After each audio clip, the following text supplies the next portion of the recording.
ഇവനാണ് നമ്മുടെ ഹീറോ. ആനപ്പിണ്ടത്തിൽ നിന്ന് ചന്ദനത്തിന് ഉണ്ടാക്കുന്ന ബിസിനസ്സാണ് നമ്മുടെ. സുഹൃത്തുക്കളെ, ഇന്ന് നമ്മുടെ കൂടെ ഇവിടെ പാസഞ്ചർ എന്ന ആദ്യ സിനിമ കൊണ്ട് തന്നെ പ്രശസ്തനായ ഡയറക്ടർ രഞ്ജിത് ശങ്കറാണുള്ളത്. സ്വാഗതം രഞ്ജിത് ശങ്കർ. രഞ്ജിത് ശങ്കർ, വളരെ നന്ദിയുണ്ട് ജപ്പാൻ മലയാളികൾക്ക് വേണ്ടി കുറച്ച് സമയം പങ്കുവച്ചതിൽ. താങ്കളുടെ പുതിയ ചിത്രമായ പുണ്യാളൻ അഗർബത്തീസ് ജപ്പാനിൽ റിലീസ് ചെയ്യാൻ താല്പര്യം കാണിച്ചതിൽ വളരെ അധികം സന്തോഷവും നന്ദിയുമുണ്ട് ജപ്പാൻ മലയാളികൾക്ക്. Thank you. നമുക്കിനി ഒന്ന് രണ്ട് ചോദ്യങ്ങളിലേക്ക് കടക്കാം.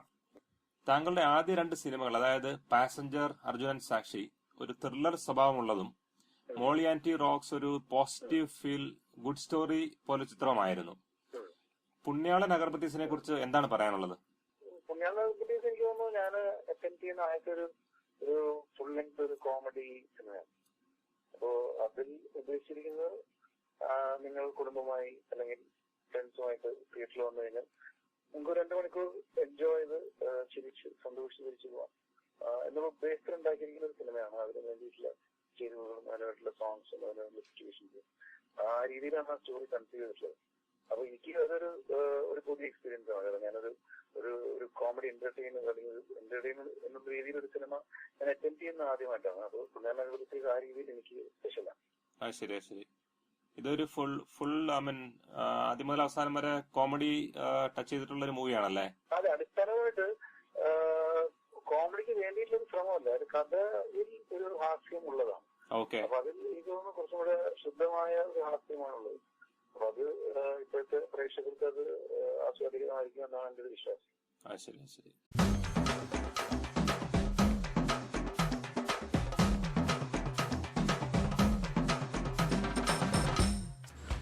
പുണ്യാളൻ അഗർബത്തീസിനെ കുറിച്ച് രഞ്ജിത്തിനുള്ള പ്രതീക്ഷകൾ എന്താണ്? ഇപ്പോൾ റിലീസ് ചെയ്യാൻ ഒരുങ്ങിയിരിക്കുകയാണല്ലോ, അപ്പോ എന്തൊക്കെ പ്രതീക്ഷകളാണുള്ളത്? പ്രതീക്ഷകൾ എന്ന് പറയുമ്പോൾ അതില് ഒരു സിനിമ നമ്മൾ എല്ലാ സംവിധായകരും സിനിമകൾ ചെയ്യുന്നത് നല്ല സിനിമകളാവാനും അത് വിജയിക്കാനും വേണ്ടിയിട്ട് തന്നെയാണ്. അപ്പൊ നമ്മൾ അതിൽ നിന്ന് വ്യത്യസ്തമല്ല, വിജയിക്കേണ്ടത് പ്രേക്ഷകരാണ്. ഞാൻ പറയുന്നത് നമ്മൾ ആകെ ചെയ്യാൻ സാധിക്കുന്നത് നമ്മളൊരു സിനിമ ചെയ്യാൻ തീരുമാനിക്കുന്ന ഒരു സമയം മുതൽ ആ സിനിമ റിലീസ് ചെയ്യാൻ ഉള്ള സമയം വരെയുള്ള സമയമാണ് നമ്മുടെ കയ്യിലുള്ളത്. നമ്മുടെ ഒരു ബെസ്റ്റ് കൊടുക്കുക എന്നുള്ളതാണ്. അപ്പൊ അതിനു വേണ്ടിയിട്ടുള്ള ശ്രമത്തില്ല. അല്ല, ഇപ്പൊ ഒരു കോമഡിയിലേക്കുള്ള ഒരു ഇതല്ലേ, ആദ്യമായിട്ട് കോമഡി ചെയ്യുന്ന ഒരു ഇത് കൊണ്ട് ഒരു നെർവസ്നെസ് ഉണ്ടോന്ന് ചോദിക്കാത്? ഇല്ല, അങ്ങനെയല്ല. അതായത് കോമഡിക്ക് വേണ്ടി നമ്മളൊരു കോമഡി ചെയ്യുന്ന ഒരു സിനിമയല്ല. അപ്പൊ അങ്ങനെ വളരെ ഫോഴ്സ്ഡ് ആയിട്ടുള്ള ഹ്യൂമർ സിറ്റുവേഷനോ സ്ലാപ്സ്റ്റിക് ആയിട്ടുള്ള കോമഡിയോ അല്ല ഈ സിനിമയിലുണ്ട്. അതിൽ സ്വാഭാവികമായ കഥയിൽ വന്നു ചേരാവുന്ന ഹാസ്യത്തിന് പരമാവധി ഉപയോഗിക്കാൻ ശ്രമിച്ചിട്ടുണ്ട് എന്നുള്ളതാണ്. ശരി.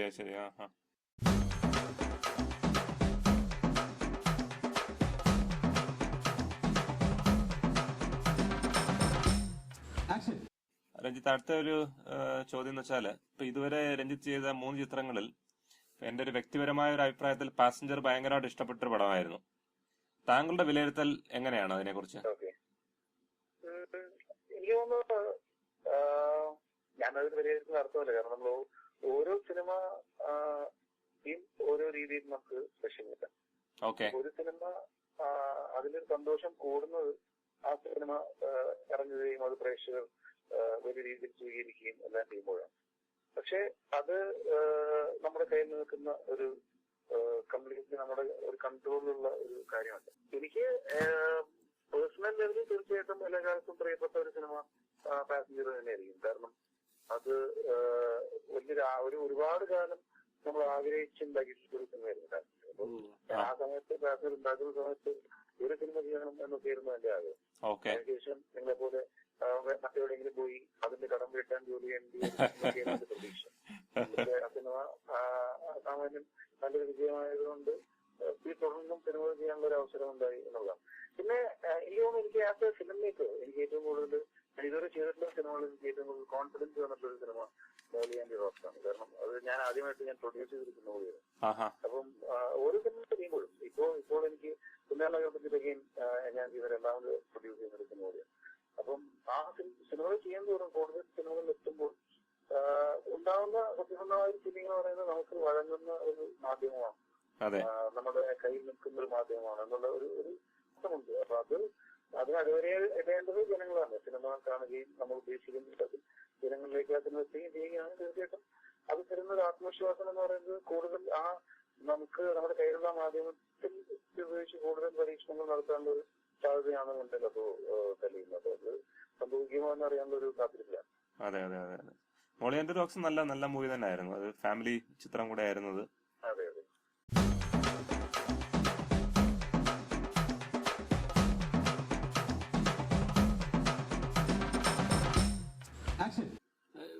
രഞ്ജിത്ത്, വേറൊരു കാര്യോട് ചോദിച്ചോട്ടെ.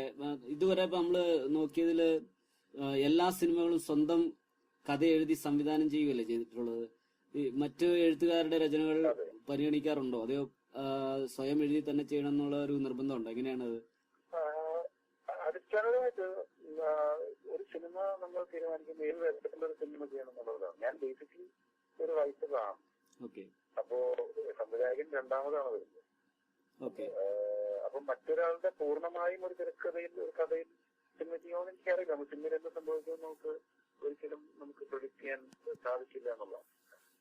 പക്ഷെ ഇപ്പൊ ഈവൻ ഈ പുണ്യാള നഗർപത്തീസിന്റെ കാര്യം എന്ന് പറഞ്ഞാൽ അത് സത്യത്തിൽ എന്റെ തൃശ്ശൂരിലുള്ള എന്റെ ഒരു അമ്മാവൻ ചെയ്ത ഒരു ബിസിനസ്സാണ് ആക്ച്വലി പുണ്യാള നഗർപത്തീസ്. അതിന്റെ പേര് മറ്റൊന്നായിരുന്നെങ്കിൽ നഗർപത്തീസിന്റെ ആശയം എന്ന് പറയുന്നത് ആനപ്പള്ളിത്തിൽ നിന്ന് ചന്ദ്രത്തിൽ ഉണ്ടാക്കിയ അവസ്ഥ.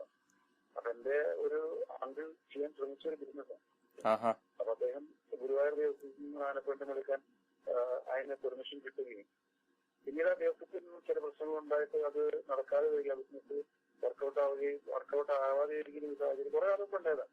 അപ്പൊ അതിനെ ബേസിസ് അതൊരു വളരെ ഇൻട്രസ്റ്റിംഗ് ആയിട്ടുള്ള ഒരു ത്രെഡ് ആണെന്ന് തോന്നിയിരുന്നു. പിന്നെ ഒരു സിനിമ ഒരു പ്രത്യേക ഘട്ടത്തിൽ നമ്മൾ ചെയ്യാൻ തീരുമാനിക്കുന്നത് അത് ഇപ്പോൾ എന്ത് ശരി എന്ന് തോന്നുന്നത്. ഇപ്പോൾ സിനിമ എന്ന് പറയുന്നത് എന്നെ സംബന്ധിച്ചിടത്തോളം ഇപ്പോൾ എന്താണ് ശരി, ഇപ്പോൾ നമ്മൾ സുഹൃത്തുക്കളായിരിക്കുകയാണ്, ഇപ്പോൾ നമ്മൾ വായിക്കുന്ന പുസ്തകങ്ങളുണ്ട്, ഇപ്പോൾ നമുക്ക് ചുറ്റും നടക്കുന്ന കാര്യങ്ങളുണ്ട്, ഇതെല്ലാം ഇപ്പോൾ ചെയ്യുന്ന സിനിമയെ ബാധിക്കും. അപ്പം പുണ്യാള നഗർപത്തീസ് ഞാൻ ഇപ്പം ചെയ്യാൻ തീരുമാനിച്ചതിന് കാരണം അതുപോലെ ഒരു സിനിമ ഈ സമയത്ത് എനിക്ക് ഉണ്ടാക്കേണ്ട ഒരു ആവശ്യമുണ്ടെന്ന് തോന്നി എന്നുള്ളതാണ്. അതുപോലെ ചെയ്യാൻ ആഗ്രഹിക്കുന്ന ഒരുപാട് കഥകളുണ്ട്. അപ്പൊ അതുപോലത്തെ കഥകളിൽ തീർച്ചയായിട്ടും നമ്മുടെ സുഹൃത്തുക്കളായ ആളുകൾ അതിൽ സഹകരിക്കുന്നതും സന്തോഷമുള്ളത്. പക്ഷെ എങ്ങനെയൊക്കെ സംഭവിക്കും വന്നിരുന്നു നമുക്ക് അറിയില്ല. അത് മാത്രമല്ല വേറൊരാളുടെ ഒരു പൂർണ്ണമായിട്ടും വേറൊരാളുടെ തിരക്കഥയിൽ ഒരു സിനിമ സംവിധാനം ചെയ്യാനുള്ളൊരു കഴിവുണ്ടോ എന്ന് എനിക്കറിയില്ല. കാരണം ബേസിക്കലി ആയിട്ടുള്ളത് നമ്മൾ എഴുതുന്ന ഒരു തിരക്കഥയുടെ ഒരു നാച്ചുറൽ ആയിട്ടുള്ള എക്സ്റ്റൻഷൻ ആണ് അതിന്റെ ഷൂട്ടിംഗ് പ്രോസസ്സിലൊക്കെയാണ് എനിക്ക് തോന്നിയിട്ടുള്ളത്. അപ്പൊ അത് എങ്ങനെ ഒരു ചലഞ്ചിങ് ആയിരിക്കും, അങ്ങനെ സംഭവിക്കുമെന്ന് എനിക്ക് അറിയില്ല. ഈ ഫിലിമിന് പുണ്യാള അഗർബത്തീസിന് വേറെ ഒന്ന് രണ്ടുപേർ കൂടി സ്ക്രിപ്റ്റ് എഴുതാൻ കൂടി സഹകരിച്ചിട്ടുണ്ടെന്ന് തോന്നുന്നു അല്ലെ, മറ്റേ തിരക്കഥ എഴുതാൻ? അതെ, അത് എന്റെ സുഹൃത്തുക്കളാണ്. അത് ഞാൻ പറഞ്ഞു വന്നത്. അത് അന്നിലെന്നും അഭയെന്നും വരുന്ന എന്റെ രണ്ട് സുഹൃത്തുക്കളാണ്. അപ്പം അതുപോലെയുള്ള സഹകരണങ്ങൾ തീർച്ചയായും ഭാവിയിലും നമ്മൾ ആലോചിക്കുന്നുണ്ട് വേറെ ഒന്നും സിനിമകൾ. പക്ഷെ പരിപൂർണമായിട്ടും ഒരു വേറെ ഒരു സ്ക്രിപ്റ്റിൽ ഒരു സിനിമ ചെയ്യാന്ന് പറഞ്ഞാൽ നമ്മൾ അതിന് മാറി നിന്ന് അതിന്റെ ഡയറക്ടർ എന്ന പേര് മാത്രം നോക്കി കാണാൻ സാധിക്കുമോ എന്ന് എനിക്കറിയില്ല. അല്ല, അത് ചോദിക്കാൻ കാരണം എന്ന് വെച്ചാൽ സ്വന്തം എഴുതി സംവിധാനം ചെയ്യുമ്പോഴാണോ അതൊരു ഒരു സാറ്റിസ്ഫാക്ഷൻ ഉണ്ടാവുള്ളൂ എന്ന് അറിയാൻ വേണ്ടി ചോദിച്ചതേ ഉള്ളൂ. അല്ല, എനിക്ക് അങ്ങനെയാണ് തോന്നുന്നത്. കാരണം എന്റെ രീതിയിൽ എനിക്കിപ്പോ നമുക്കൊരു സിനിമ എന്ന് പറയുന്നത് നമുക്കൊരു ആഗ്രഹം കൂടിയാണല്ലോ. അപ്പൊ ഒരു സിനിമ ഉണ്ടായി ഒരു സത്യം പറയുന്ന ഒരു സിനിമ നമ്മൾ ചെയ്യാൻ തീരുമാനിക്കുന്ന സമയമൊന്നുമില്ല. നമ്മളത് റിലീസ് ചെയ്യുന്നവരെ നമ്മൾ കടന്നു പോകുന്ന ഒരുപാട് വെല്ലുവിളികളാണ്. അപ്പം അതിലൂടെ കടന്നു പോകാൻ നമുക്കൊരു തരുന്നൊരു ഊർജ്ജം എന്ന് പറയുന്നത് ഫൈനലി ഈ സിനിമ തിയേറ്ററിൽ കാണുമ്പോൾ നമുക്കുണ്ടാകുന്ന സന്തോഷമാണ്. അപ്പൊ അത് കൺസ്യൂം ചെയ്യുമ്പോൾ തന്നെയാണ് തെറ്റുക എന്നാണ് എനിക്ക് തോന്നുന്നത്.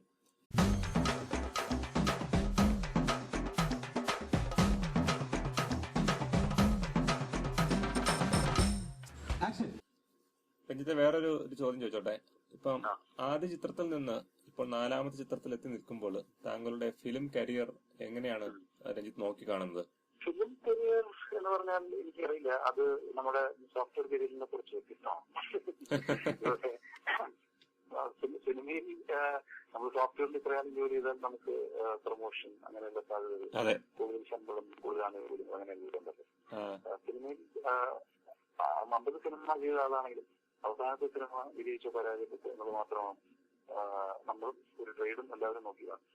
അപ്പോ ആ രീതിയിൽ നമുക്ക് സിനിമയെ ഒരു കരിയർ എന്ന രീതിയിൽ എങ്ങനെ നോക്കി കാണും? കരിയർ എന്ന് പറയുന്നതിനെ കുറിച്ച് ശരിയല്ലാന്ന് തോന്നുന്നു. കാരണം സിനിമ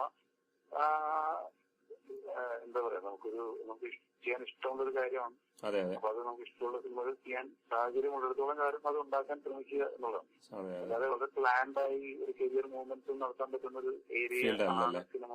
എനിക്ക് തോന്നുന്നില്ല അങ്ങനെ പ്ലാൻ ചെയ്തതൊന്നും സംഭവിക്കുന്നില്ല എന്നുള്ളതാണ്. കാരണം ബേസിക്കലി നമുക്ക് ഒറ്റയ്ക്ക് ചെയ്യാൻ പറ്റുന്ന ഒരു കാര്യമല്ല, നമ്മുടെ കഴിവുകൊണ്ട് മാത്രം ഒന്നും സംഭവിക്കുന്നു. ശരിയാ ശരിയാ. ഇതൊരു വൺ മാൻ ഷോ ആയിട്ട് ഓക്കെ ഒരാൾക്ക് ഒരു സിനിമ ഉണ്ട്, എനിക്കൊരു സിനിമ ഉണ്ടാക്കുന്നത് എന്റെ കഴിവ് കൊണ്ട് ഒരു സിനിമ നന്നാവുകയോ മോശമാവുകയോ ഒരു സിനിമ ഉണ്ടാവുകയോ ഉണ്ടാവാതിരിക്കുകയോ ചെയ്യുന്നത്. അതിൽ ഒരുപാട് പേരുടെ അധ്വാനം, ശ്രമം, പണം ഇതെല്ലാം ഒരു സ്ഥലത്ത് വന്ന് കൺവേർട്ട് ചെയ്യുന്ന ഒരു പോയിന്റാണ് ഒരു സിനിമ ഉണ്ടാവും. അതെ അതെ അതെ. അപ്പൊ അത് ഒരുപാട് പ്ലാൻ ചെയ്ത് ഒരുപാട് കരിയർ എന്താണ് കരിയർ അഡ്ജസ്റ്റ്മെന്റ്സോടുകൂടി നമുക്ക് ചെയ്യാൻ പറ്റുന്ന ഒരു കാര്യമാണെന്ന് എനിക്ക് തോന്നുന്നത്. സംഭവിക്കേണ്ടതാണ്. അതെ അതെ. ഈ പുണ്യാള നഗർപത്തീസ് ഏകദേശം എത്ര നാളെടുത്തു, നമ്മള് എത്ര മാസം എടുത്തു ഇത് ഫുള്ള് തുടക്കം മുതൽ ഇപ്പോഴത്തെ ഫേസ് വരെ നിൽക്കാൻ? ഷൂട്ട് ചെയ്യാനോ? ഷൂട്ടിങ്ങും ഇപ്പൊ പോസ്റ്റ് പ്രൊഡക്ഷനും എല്ലാം ഏകദേശം കഴിയാറായില്ലേ നമ്മുടെ മൂവി അല്ലേ? പുണ്യാള നഗർപത്തീസ് നമ്മൾ ഷൂട്ടിംഗ് തുടങ്ങി ഓഗസ്റ്റ് 17 ചിങ്ങ 3. Okay okay. അത് ഇപ്പോൾ അതിന്റെ ഏതാണ്ട് പോസ്റ്റ് പ്രൊഡക്ഷൻ ഏതാണ്ട് പകുതിയിലെത്തി നിൽക്കുകയാണ്. ഏകദേശം നവംബർ 29 കേരളത്തിൽ റിലീസ് ചെയ്യുന്നത്. അപ്പൊ ഏകദേശം 3 മാസത്തോളം ഉള്ള പണി ഉണ്ടായിരുന്നല്ലേ? 3 മാസം എടുത്തിട്ടുണ്ട്. 3 മാസത്തിനുള്ളിൽ. Okay okay okay.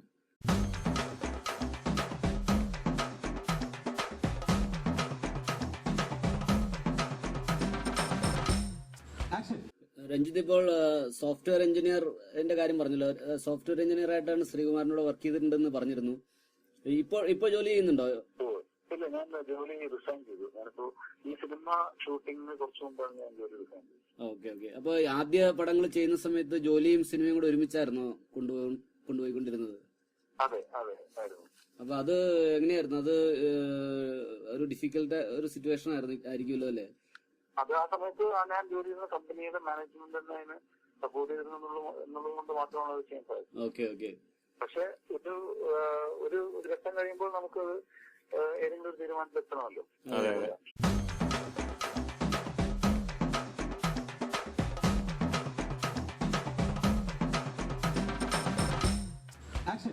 രഞ്ജിത്തെ, സിനിമയിലേക്ക് രഞ്ജിത്തിന്റെ കാൽവെപ്പ് എങ്ങനെയായിരുന്നു?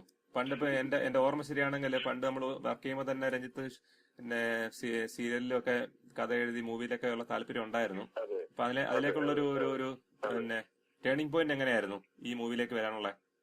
അല്ല, അന്നും സിനിമ ചെയ്യാൻ തന്നെയായിരുന്നു ആഗ്രഹം. പക്ഷെ സിനിമ ചെയ്യാനുള്ള ഒരു അവസരം ഒന്നും കിട്ടുന്നില്ലായിരുന്നു എന്നുള്ളതാണ്. അപ്പോ അത് ചെയ്യാൻ ഞാൻ ആദ്യം തീരുമാനിച്ച ഒരു കാര്യം എന്ന് പറയുന്നത് സീരിയൽ എഴുതുന്നത് നിർത്തുക എന്നുള്ളതാണ്. കാരണം അത് നമ്മുടെ എഴുത്തിനെ വല്ലാതെ ബാധിക്കുന്നു. അപ്പൊ സിനിമയിൽ വരുമ്പോൾ ഒരിക്കലും എനിക്കൊരു സംവിധായകനാവണമെന്നുള്ള ആഗ്രഹമില്ല.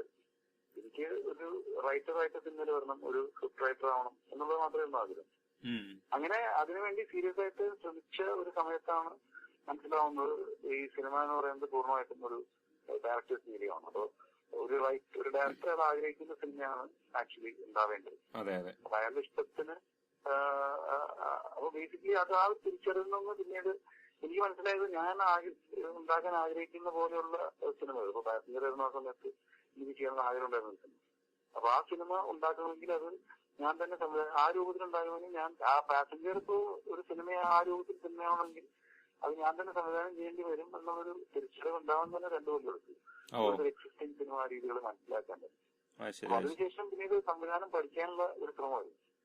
അപ്പൊ അതിലും പഠിക്കാന്ന് പറഞ്ഞിട്ടുണ്ടെങ്കിൽ അപ്പോ പിന്നെ ഒരു ഫിലിം ഇൻസ്റ്റിറ്റ്യൂട്ടിൽ പഠിക്കാനോ അല്ലെങ്കിൽ അസിസ്റ്റന്റ് പഠിക്കാനോ ഒക്കെ ഒരു സമയം കഴിഞ്ഞിരുന്നു. ഈ പറഞ്ഞ പോലെ നമുക്കും ഈ അപ്പോഴത്തേനും മാരീഡ് ആയിരുന്നു, ജോലി വിടാനുള്ള ഒരു സാഹചര്യം ഇല്ലായിരുന്നു. അപ്പൊ ആ സമയത്ത് ഞാൻ സംവിധാനം പഠിക്കാൻ ചെയ്തിരുന്ന ഒരു കാര്യം എന്ന് പറയുന്നത് ഞാൻ കൊച്ചിയിലായിരുന്നു ജോലി ചെയ്തുകൊണ്ടിരുന്നത്. അപ്പം വീക്കെൻഡ് സാറ്റർഡേ സൺഡേസെല്ലാം നമുക്കുള്ള സിനിമാ ബന്ധങ്ങൾ ഉപയോഗിച്ച് നടക്കുന്ന സിനിമാ സെറ്റുകളിൽ പോയി നമുക്ക് ഷൂട്ടിംഗ് കാണുകയും കണ്ടു പഠിക്കുകയും ഒക്കെ ചെയ്യാനുള്ള ഒരു പ്രാക്ടീസാണ് ഞാൻ 2-3 വർഷത്തേക്ക് ശ്രമിച്ചത്. അപ്പൊ അതിനൊക്കെ തുടർന്ന് ഒരു സിനിമ ചെയ്യാൻ പറ്റുമെന്നുള്ളൊരു കോൺഫിഡൻസ് തോന്നിയ സമയത്താണ് പാസഞ്ചർ ചെയ്യാൻ ഇറങ്ങി പുറപ്പെടുന്നത്. അല്ല, അപ്പൊ ഇങ്ങനെ വെറുതെ പുറത്തുനിന്ന് കണ്ടുപഠിക്കുകയാണ് ചെയ്തത് ശരിക്കും? ഈ ഒരു ഇത്രയും ആക്ച്വലി വളരെ one of the toughest job എന്ന് പറഞ്ഞു കേട്ടിട്ടുണ്ട്. അപ്പൊ അത് പുറത്തുനിന്ന് നോക്കി കണ്ടുപിടിക്കുകയാണ് ചെയ്തത് ശരിക്കും? സത്യം പറഞ്ഞാൽ അങ്ങനെയാണ്. പിന്നെ കുറച്ച് എനിക്ക് തോന്നുന്നു ഏറ്റവും റെഫറൻസ് എന്ന് പറയുന്നത് ഇവിടെയുള്ള നമ്മുടെ മാസ്റ്റേഴ്സ്. അപ്പൊ അത് ആണ് ഏറ്റവും വലിയ ലൈബ്രറി എന്ന് പറയുന്നത്. ഒരു ഷൂട്ടിംഗ് സെറ്റിൽ പോകുമ്പോൾ എനിക്ക് കിട്ടിയ ഏറ്റവും വലിയ എക്സ്പീരിയൻസ് എന്ന് പറയുന്നത് പ്രായോഗികമായിട്ട് ഒരു ഫിലിം സെറ്റിൽ എന്തൊക്കെ സംഭവിക്കാം, എന്ത് കുഴപ്പങ്ങളുണ്ടാവും. അപ്പൊ ആ കുഴപ്പങ്ങൾ എങ്ങനെ നമുക്ക് ടാക്കിൾ ചെയ്യാം, എങ്ങനെ അത് കൂടുതൽ കോസ്റ്റ് എഫക്റ്റീവ് ആയിട്ട് നമുക്ക് കാര്യങ്ങൾ മാനേജ് ചെയ്യാം. ഇത് സത്യത്തിൽ ഒരു സോഫ്റ്റ്വെയർ മാനേജ്മെന്റ് പോലെ തന്നെയാണ്, ഒരു ടീം മാനേജ്മെന്റ് ആണ്. അത് ഞാൻ കുറച്ച് നാൾ മുമ്പ് ഒരു സെമിനാർ എടുക്കേണ്ടി വന്നു, ഒരു ഏതാണ്ട് സോഫ്റ്റ്വെയർ പ്രോജക്ട് മാനേജ്മെന്റും ഫിലിം മേക്കിങ്ങും ഏതാണ്ട് ഒരുപോലെയാണ്. അപ്പം സോഫ്റ്റ്വെയറിൽ ഇപ്പൊ ക്ലയൻസ് ആണ് അവസാനം തെളിവ് പറയുന്നത്, ഇത് പ്രേക്ഷകരാണെന്നുള്ള വ്യത്യാസം. ഇതാണെങ്കിലും ഒരു സിനിമ ഉണ്ടാക്കാൻ ഇപ്പോ എന്താ പറയാ, ഇപ്പൊ ഒരു 10 വർഷം വെച്ച് നമ്മളൊരു ഫിലിം സ്കൂളിൽ നിന്ന് പഠിക്കുന്നു, അല്ലെങ്കിൽ ഒരു ഡയറക്ടറെ കൂടെ ഒന്ന് പഠിച്ചു കഴിഞ്ഞാൽ അങ്ങനെ അതിന് ടെക്നോളജി നമ്മൾ പഠിച്ച് ഇങ്ങനെ ഷൂട്ട് ചെയ്യാന്ന് പറഞ്ഞാൽ അയാൾ ഡയറക്ടർ ആവുമോ എന്ന് ചോദിച്ചാൽ ഇല്ല എന്നാണ് വെച്ചത്. അത് പക്ഷെ ഒരു നല്ല ടെക്നീഷ്യൻ ആവുമായിരിക്കും. ഡയറക്ടർക്ക് എനിക്ക് തോന്നിയിട്ട് വേണ്ടത് ഒരു കാഴ്ചപ്പാടാണ്, ഒരു വിഷനാണ്. അതായത് ഇപ്പോൾ നമ്മൾ ആലോചിച്ച് കഴിഞ്ഞാൽ ലോകത്തിൽ ഒറിജിനൽ എന്ന് പറയുന്ന എത്ര കഥകളുണ്ട്, എത്ര കഥകളുണ്ട്. ആ കഥകൾ എത്രയോ ആളുകൾ എത്രയോ പ്രാവശ്യം സിനിമയിൽ പറഞ്ഞിരിക്കുന്നു, അല്ലെങ്കിൽ പെയിന്റിങ്സിൽ പറഞ്ഞിരിക്കുന്നു, മ്യൂസിക്കിൽ പറഞ്ഞിരിക്കുന്നു. വീണ്ടും എങ്ങനെയാണ് പുതിയ സിനിമകൾ അല്ലെങ്കിൽ പുതിയ ചിത്രങ്ങൾ, പുതിയ പാട്ടുകൾ ഉണ്ടാകുന്നത്? എനിക്ക് തന്നെ തോന്നിയിട്ടും നമ്മളെല്ലാവരും വളരെ യൂണീക്ക് ആയിട്ടുള്ള ആൾക്കാരാണെന്നുള്ളതാണ്. അപ്പൊ എന്നെ പോലെ ചിന്തിക്കുന്ന ഒരു പക്ഷേ ഞാൻ മാത്രമേ ഉണ്ടാവുള്ളൂ, ഉണ്ടാവുള്ളൂ. ആ ചിന്ത നമുക്ക് ഉണ്ടെന്നുള്ളതാണ്. അപ്പൊ ജപ്പാനിൽ ഒരു ഭൂകമ്പം ഉണ്ടായി എന്ന് പറഞ്ഞാൽ അതിനെ കുറിച്ച് ഞാൻ ചിന്തിക്കുന്ന രീതിയായിരിക്കില്ല കൈമാറുന്നത്. ഈ ചിന്ത ഉണ്ടാവുകയും അത് നമ്മളുടെ മാധ്യമം ഏതാണ്, സിനിമയാണോ അല്ലെങ്കിൽ മറ്റെന്താണോ, അത് കൊണ്ടുവരാൻ ശ്രമിക്കുമ്പോഴാണ് പുതിയ ഒരു സ്വരം അല്ലെങ്കിൽ പുതിയൊരു കാഴ്ച, പുതിയൊരു ശബ്ദം ഉണ്ടാവുന്നത്.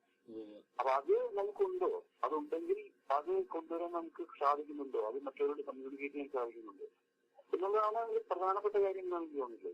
അതിൽ എക്സിക്യൂഷൻ എന്ന് പറയുന്നത് അത്ര ബുദ്ധിമുട്ടുണ്ട്, ചലഞ്ചസ് ഉണ്ട്. പക്ഷെ അതിനേക്കാൾ പ്രധാനം ഒരു സംവിധായകന് വേണ്ടത് ഒരു കാഴ്ചപ്പാട് തന്നെയാണെന്നാണ് എന്റെ വിഷയം.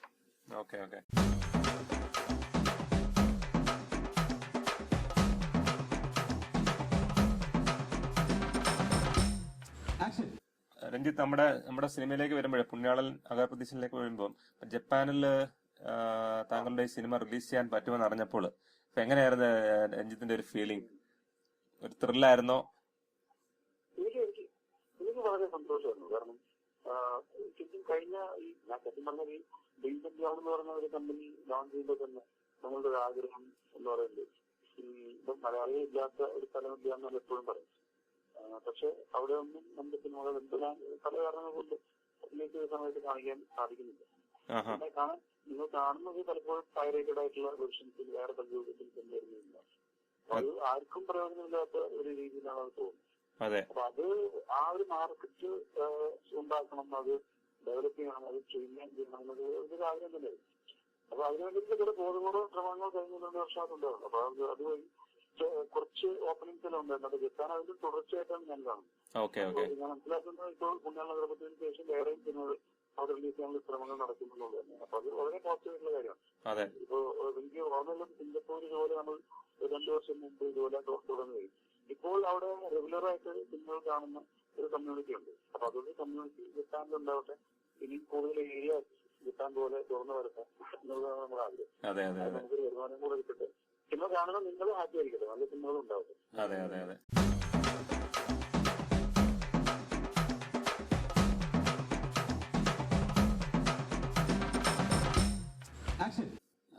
പുതിയ പ്രോജക്ടുകൾ എന്തെങ്കിലുമൊക്കെ പ്ലാൻ ചെയ്തിട്ടുണ്ടോ ഇപ്പോ? ഇല്ല, ഇപ്പോ ഈ പുണ്യാളൻ അഗർപ്രതീക്ഷ തന്നെയാണ് എന്റെ പ്രശ്നം. അത് ചെയ്യണമെന്ന് ആഗ്രഹമുള്ള സിനിമ ഞാൻ പറഞ്ഞല്ലോ, അത് നിശ്ചയിക്കുന്നത് ഈ പുണ്യാളൻ അഗർപ്രതീക്ഷ എങ്ങനെ ജനങ്ങൾ സ്വീകരിക്കുന്നു എന്നുള്ളതനുസരിച്ചാണ്. അപ്പൊ അപ്പോഴത്തെ മാനസികാവസ്ഥ ഒരു കാലത്ത് സിനിമയ്ക്കില്ല.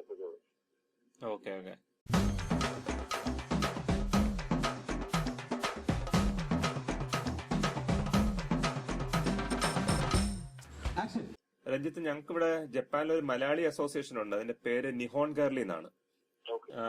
നിഹോൺ ഗേർലി മെമ്പേഴ്സിനോട് താങ്കൾക്ക് രഞ്ജിത്തിന് എന്തെങ്കിലും പ്രത്യേകിച്ച് മെസ്സേജസോ അല്ലെങ്കിൽ എന്തെങ്കിലും പറയാനുണ്ടോ? എനിക്ക് മനസ്സിലായിട്ടുള്ളത്, എനിക്ക് അവിടെയുള്ള ഞാൻ ശ്രീകുമാർ വഴി പലപ്പോഴും നിങ്ങളുടെ ഒരുപാട് ഫോട്ടോസ് ഓഫ് ഈവന്റ്സിന്റെ വീഡിയോസ് എല്ലാം കണ്ടിട്ടുണ്ട്.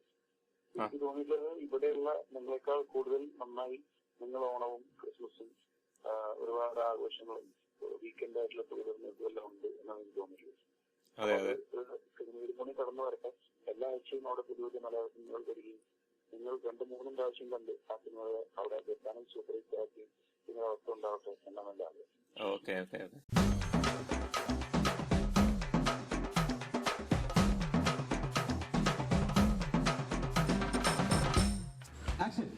ഇവിടെ നമ്മുടെ ജപ്പാനിൽ വെച്ചൊരു സിനിമ എടുക്കാൻ താല്പര്യമുണ്ടോ രഞ്ജിത്തിന്?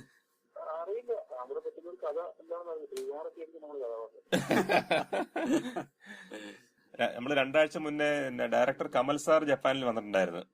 അതൊക്കെ ഫിലിം ഫെസ്റ്റിവൽ ഉണ്ടായിരുന്നല്ലേ? ഫിലിം ഫെസ്റ്റിവലിന്റെ പുള്ളിയുടെ സെല്ലുലോയിഡ് മൂവി പ്രദർശിപ്പിക്കാൻ വേണ്ടി വന്നിരുന്നതാണ്. അപ്പൊ നമ്മള് സാറുമായിട്ടൊരു മീറ്റിംഗ് ഉണ്ട്. അതെ അതെ അതെ. സാറിന്റെ അടുത്ത് ഇങ്ങനെ ചോദിച്ചു, സാറിന് താല്പര്യമുണ്ടോ ജപ്പാനിൽ മൂവി എടുക്കാൻ? അപ്പൊ സാറിന് ഭയങ്കര താല്പര്യത്തിലാണ്. സംഭവിക്കട്ടെ. അങ്ങനെയുള്ള അല്ല, ജപ്പാനിൽ ഒരു സിനിമ എടുക്കുക എന്ന് പറയുന്നത് ആ സിനിമ എന്ത് ജപ്പാനിൽ എടുക്കുന്നു എന്നുള്ളതിന് നമുക്ക് കൃത്യം ഉത്തരം ഉണ്ടാവുക എന്നുള്ളതാണ് പ്രധാനമന്ത്രി. അപ്പൊ അങ്ങനെ ഉത്തരം കിട്ടുന്ന ഒരു സബ്ജക്ട് ഉണ്ടാവും, അത് ഉണ്ടാക്കാൻ ഒരു അവസരം ഉണ്ടാവുന്നതാണോ? അതെ അതെ അതെ. അപ്പൊ രഞ്ജിത്ത്, ഇത്രയും നേരം ഞങ്ങളോട് കൂടെ പങ്കുവച്ചതിൽ വളരെ നന്ദിയുണ്ട്. And all the very best for your new movie Punyalan Agarbattis. Okay. റിലീസായി നിങ്ങളുടെ എല്ലാവരുടെയും ഫീഡ്ബാക്ക് അറിയാൻ എനിക്ക് താല്പര്യമുണ്ട്. അത് ഡെഫിനറ്റ്ലി എല്ലാവരും സിനിമ കാണുക. ജപ്പാനിൽ നമ്മൾ December 8 നമ്മൾ ഫാമിലിയോടും സുഹൃത്തുക്കളോടും ചേർന്ന് ആ പടം കാണുന്നതായിരിക്കും ഇവിടെ. സന്തോഷം. വളരെ താങ്ക്സ് ഉണ്ട് രഞ്ജിത്ത് ഫോർ ഇത്രയും 10-25 മിനിറ്റ് നമ്മളോട് തന്നതിൽ. എല്ലാരും ഒരു എക്സൈറ്റ്മെന്റ് ഉണ്ട്. കാരണം ഈ ആദ്യമായിട്ടാണ് ഇങ്ങനെ ഒരു ഒരു അവസരം നമുക്ക് ഇവിടെയുള്ളവർക്ക്. കാരണം നമ്മള് വളരെ ആദ്യകാലത്തൂടെ വന്ന ഇടയ്ക്കൊക്കെ വളരെ കഷ്ടപ്പെട്ടിട്ടുണ്ട് ഒരു മലയാള സിനിമ കാണാനായിട്ട്. അപ്പോ ഇത് ഭയങ്കര ഒരു വളരെ ഒരു ഇതാണ് എന്താണ് ഒരു നെക്സ്റ്റ് സ്റ്റെപ്പാണ് ഇത്. അതെ അതെ. സോ അതിന് വളരെ അത് ഇത്രയും ചെറിയൊരു പോപ്പുലേഷൻ ഇവിടെ ഉണ്ടെന്ന് അറിഞ്ഞിട്ടും അത് അതിന് മുൻകൈ എടുത്തുകൊണ്ട് അത് വളരെ സന്തോഷമുണ്ട്. വളരെ താങ്ക്സ് ഉണ്ട് അതിനകത്ത്. Okay okay okay Ranjith sir, thank you very much. Okay okay then bye.